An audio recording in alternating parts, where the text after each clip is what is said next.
আপনারা নারী জাতিকে ঘরের বাহির করে দিয়া যেভাবে জিনা ব্যভিচারের মার্কেট গরম করে দিয়েছেন, এইটাই সর্বনাশ করে দিয়েছে দুবাইকে। ৭৫,০০০ নবী যে ভূমিতে ছিল সেই ভূমি দখল করে ওরা ইসরায়েল রাষ্ট্র বানাইছে। আর উলঙ্গ নারী দিয়া ২৪ ঘন্টা ওদের জিনা ব্যভিচার আর মদ আর ওই যে মিউজিক গান বাদ্য বাজা আছেটা কি? ওই পাপগুলি ক্ষেপণাস্ত্রের ছবি ধরি আসি পড়তেছে মাথার উপরে, ওই পাপগুলি বোমা আকার নিয়ে মাথার উপরে পড়তেছে। জাহান্নাম কি? আপনার কর্মফল।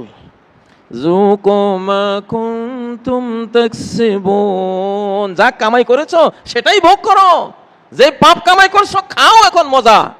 জান্নাত কি? আপনার কর্মফল। আপনি সালাত পড়েছেন, খান, ফলমূল খান।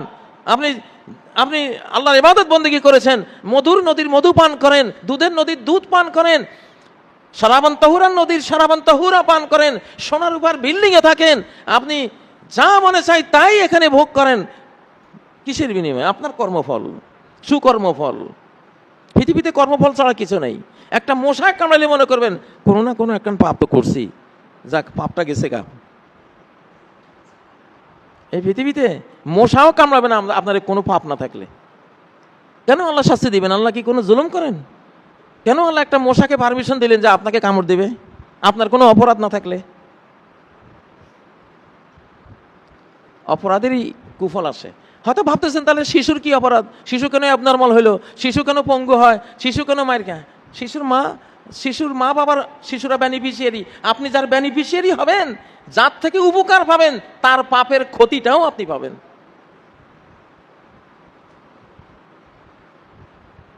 অতএব পৃথিবী এখন ফাইনাল স্টেজে চলে আসছে। আল্লাহর দিকে ফিরেন। এখন বড় বড় আলামতের পর্ব। ঈসা আলাইহিস সালাম আসবে, কোরআনে আছে, সূরা যুখরুফে আছে, ওয়া ইন্নাহু লাইলমুল লিসসাআতি ফালা তামতারুন্না বিহা। হযরত ঈসা আলাইহিস সালাম লাইলমুল লিসসা, কিয়ামতের আলামত হয়ে আকাশ থেকে নামবে। ৩৩ বছরের তাগড়া যুবক, বাবরি চুলওয়ালা যুবক, ৩৩ বছর বয়স। ৩৩ বছর বয়সে 2026 বছর, ওনার বয়স তো এখন 2026 বছর। 2026 সাল মানে ঈসা আলাইহিস সালামের জন্মদিন থেকে তো ইংরেজি সাল গণনা শুরু। তাহলে 2026 মানে কি? ঈসা আলাইহিস সালামের বয়স এখন কত? 2026। ওনার বয়স এখন 2026। বাট উনি 33 বছরে যেহেতু আকাশে চলে গেছেন, বয়স ওখানে আর বাড়ে নাই, ওখানে 33-এ আছেন। জমিনে ওনার বয়স 2026, আকাশে বয়স কত? 33। সেই 33 নিয়েই জমিনে নামবেন। তারপরে দুখান আসবে, ইয়াউমা তাতিস সামাউ বিদুখানিম মুবিন। অপেক্ষায় থাকো, সমগ্র আকাশ বিষাক্ত কালো ধোঁয়ায় ছেয়ে যাবে। পারমাণবিক যুদ্ধ লাগলে কি হবে? আপনার এইসব বিল্ডিং, ঘর বাড়ি, দুয়ার, মানুষ, জীব জন্তু সব ধুলিবালি হয়ে আকাশে ধূম্র আকারে উড়ে যাবে। গোটা আকাশ কালো কার্বন ধোঁয়ায় ছেয়ে যাবে। সেটা আসতেছে, বেশি দেরি নেই। আখরাজনা লাহুম দাব্বাতাম মিনাল আরদ। সূরা আল কাসাসে আল্লাহ বলেন যে শেষ জামানায় আমি সাফা পাহাড় ফেটে, মক্কার সাফা পাহাড় ফেটে একটা বিশাল জন্তু বেরিয়ে আসবে। সে মানুষের সাথে কথা বলবে যে মানুষ আল্লাহ নিদর্শন, আন্নাল নাস কানু বিআয়াতিনা লা ইউকিনুন। মানুষ আমার নিদর্শনগুলো, আমার কোরআনের আয়াতগুলো মানুষ বিশ্বাস করে নাই, পড়ছে বিশ্বাস করে নাই, মানে নাই।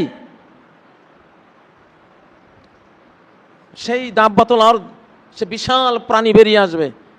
তার হাতে মুসা আলাইহিস সালামের লাঠি, সুলাইমান আলাইহিস সালামের আংটি থাকবে। একটা দিয়া মুমিনকে টাচ করবে, মুমিন একদম উজ্জ্বল হয়ে যাবে, সুন্দর হয়ে যাবে। আর একটা দিয়ে কাফেরকে টাচ করবে, কালো কয়লার মতো হয়ে যাবে। সেটাও আসতেছে। ইয়াজুজ মাজুজ, তার কথাও তো কোরআনেই আছে। ইয়াজুজ মাজুজ আসবে। এখন এগুলি একটার পর একটা সিনারিওতে আসবে। তো আমাদের এখন হলো ইসলামের দিকে, আল্লাহর দিকে ফেরত আসার সময়। আল্লাহর দিকে ফেরত আনার জন্য এই মায়ের আল্লাহ মারতেছেন। কেন মারতেছেন? সূরা হামিম আস-সাজদায় আল্লাহ বলেন, আলিফ লাম মিম আস-সাজদায় বলেন, ওয়ালা নুযিকান্নাহুম মিনাল আযাবিল আদনা। আমি লঘু শাস্তি, লঘু দণ্ড এদেরকে দেব, ভোগ করাবো। দুনাল আযাবিল আকবার, আযাবে আকবার মানে জাহান্নামের আযাব স্টার্ট হওয়ার আগে ছোট ছোট আযাব, একটু দুর্ভিক্ষ দেব, একটু কলেরা, একটু বসন্ত, একটু মহামারী, করোনা, যুদ্ধ বিগ্রহ, এগুলি লঘু দণ্ড, এগুলি দেব। কেন দেব? লাআল্লাহুম ইয়ারজিউন, যাতে তারা আমার দিকে ফেরত আসে, আমার দিকে ফেরত আসে। উপায় নাই, এখন আর উপায় নাই, তন্ত্রমন্ত্র বাদ। এখন হলো আল্লাহর বান্দা রাসূলের উম্মত হওয়ার মৌসুম।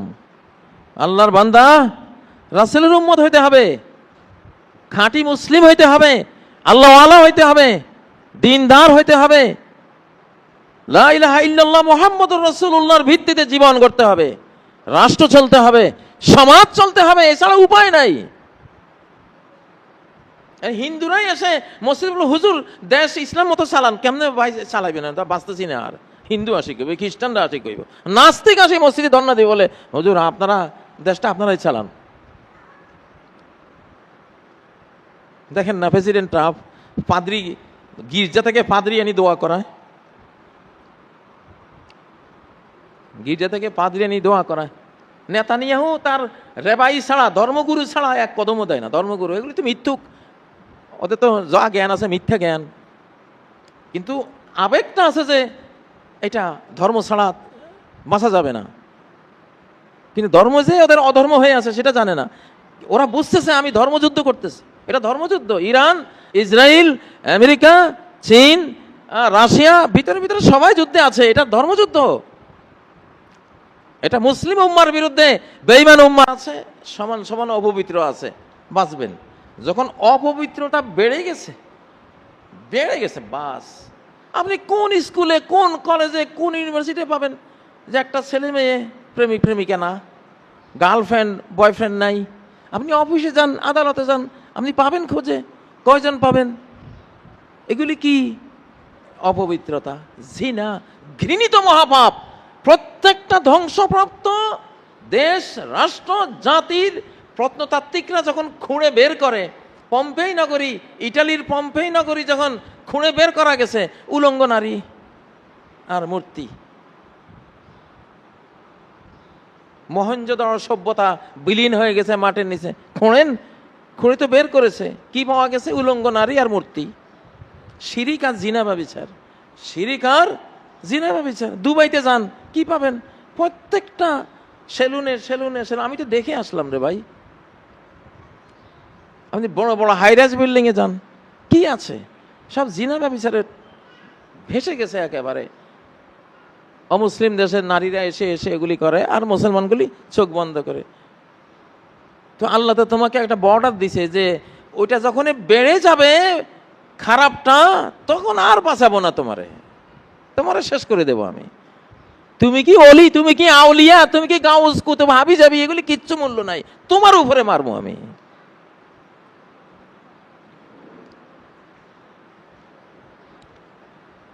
বাংলাদেশে